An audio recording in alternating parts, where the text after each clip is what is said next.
રેલવેનો પ્રશ્ન હવે માત્ર વહીવટી રહ્યો નથી પણ એક મોટો રાજકીય જંગ બની ચૂક્યો છે।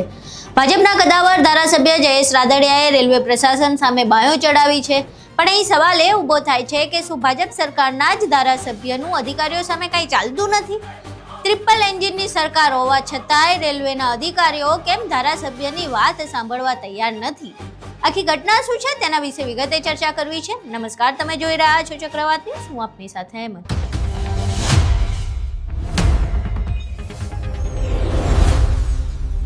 રાજકોટ જિલ્લાનું જેતલસર જંકશન ફરી એક વખત આંદોલનના મોરચે આવી ગયું છે। જેતલસરની ગૌરવ સમાન લોકો લોબી અને બ્રેકડાઉન સહિતની કામગીરી અન્ય જગ્યાએ ખસેડવા સામે ગ્રામજનો અને રેલવે બચાવ સમિતિમાં ભારે રોષ છે। આ લડાઈમાં હવે સ્થાનિક ધારાસભ્ય જયેશ રાદડિયા પણ મેદાને આવ્યા છે। તેમણે રેલવેના જનરલ મેનેજર એટલે કે જીએમને રૂબરૂ મળીને ઉગ્ર રજૂઆત કરી છે અને 10 દિવસનું અલ્ટિમેટમ આપ્યું છે। આ આખો વિવાદ 72 જેટલા રનિંગ સ્ટાફના કર્મચારીઓની બદલીના કારણે શરૂ થયો છે। ગ્રામજનોનું કહેવું છે કે આ સ્ટાફ ચાલ્યો જશે તો જેતલસર ગામ ભાંગી પડશે, વેપાર ધંધા ઠપ થઈ જશે।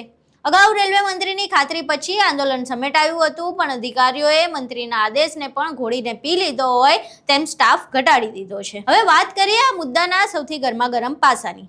કેન્દ્રમાં ભાજપ સરકાર, રાજ્યમાં ભાજપ સરકાર અને સ્થાનિક સ્તરે પણ ભાજપના જ મજબૂત નેતા। આમ છતાંય રેલવેના સરકારી અધિકારીઓ ધારાસભ્ય જયેશ રાદડિયાની વાત સાંભળવા તૈયાર નથી। વિચાર કરો, જે ધારાસભ્ય ધારે તે કામ કરાવી શકે એના માટે જ આપણે તેમને ચૂંટીને મોકલીએ છીએ, પરંતુ તેમણે આજે રેલવે પ્રશાસન સામે આંદોલન પર બેસવાની ચીમકી આપવી પડી રહી છે। શું રેલવેના અધિકારીઓ લોકપ્રતિનિધિ કરતાં પણ વધુ પાવરફુલ થઈ ગયા છે કે પછી નેતાઓની રજૂઆતને માત્ર કાગળનો ટુકડો ગણવામાં આવે છે? ધારાસભ્ય જયેશ રાદડિયાએ રેલવે જીએમને સ્પષ્ટ શબ્દોમાં ચેતવણી આપી છે કે જો 10 દિવસમાં આ પ્રશ્નનો કાયમી ઉકેલ નહીં આવે તો જેતલસરમાં ઉગ્ર આંદોલન થશે અને જરૂર પડે ટ્રેન રોકો આંદોલન પણ કરવામાં આવશે। ધારાસભ્યએ આરપારની લડાઈના મૂડમાં અધિકારી સામે લાલ આંખો કરી છે। હવે અહીં સાંભળીએ જયેશ રાદડિયા રેલવે અધિકારી સાથે શું ચર્ચા કરી રહ્યા છે અને આખરે તેમને આંદોલનની ચીમકી તેમજ ટ્રેન રોકો આંદોલન શા માટે કરવાનું કહેવું પડ્યું। અહીં સાંભળીએ એ જયેશ રાદડિયા અને રેલવે અધિકારી વચ્ચેની ચર્ચા।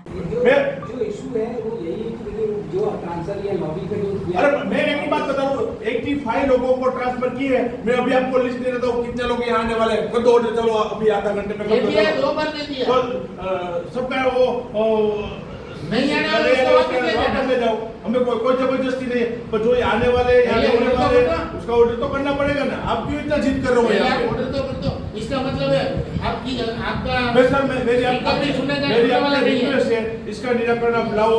8 दिन 10 दिन का मैं समय आपको सब दे रहा हूँ, वरना यहाँ पे बहुत बड़ा आंदोलन होने वाला है। उसका क्या परिणाम आएगा मेरी जिम्मेदारी नहीं है, और इस आंदोलन की हैंडलिंग मैं करूंगा विधायक की ओर से, और मैं बैठूंगा यहाँ पे। वो बैठने वाला वो मनसुख भाई को भी आना पड़ेगा, वो पक्का है, वो फाइनल डिसीजन है।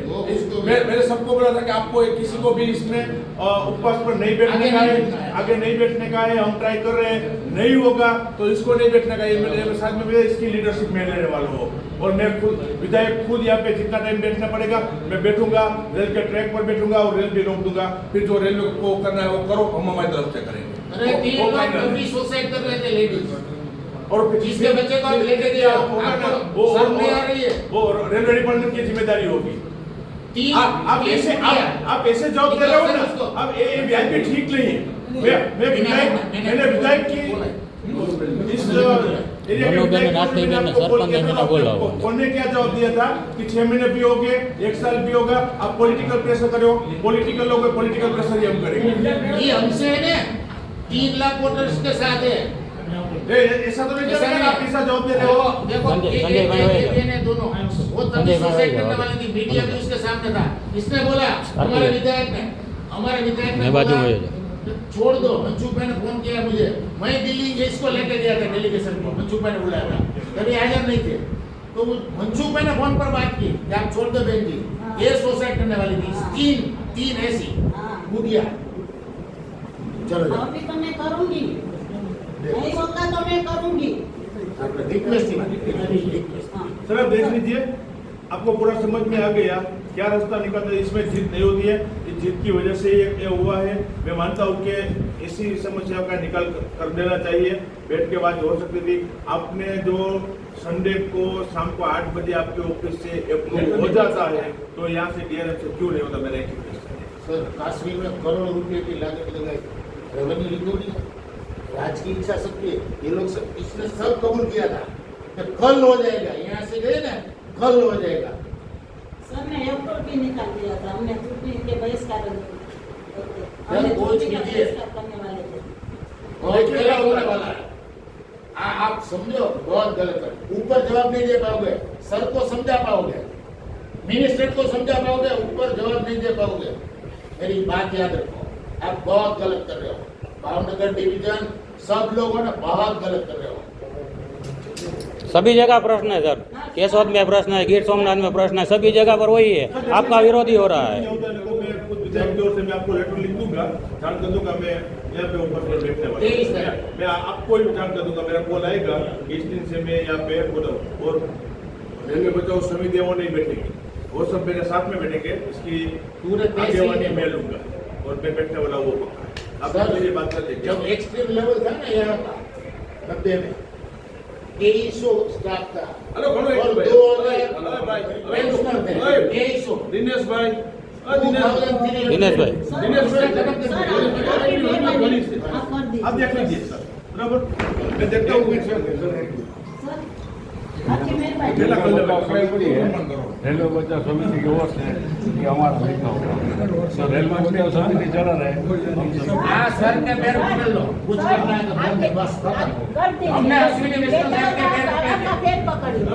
अश्विनी कुमार साहब ने मना नहीं किया, उसको समझ में आया था, तो आपको तो आना ही चाहिए सर। बराबर है। ये सरपंच है। ये हमारी सरपंच है मैडम। जो भी हमारे यहाँ पहले सुविधा थी, अब नहीं, जो अभी बढ़ाने की जरूरत है वो सब सर हमारा गाँव खत्म हो जाएगा सर, आप समझ रहे हो ना हम क्या बोल रहे हैं।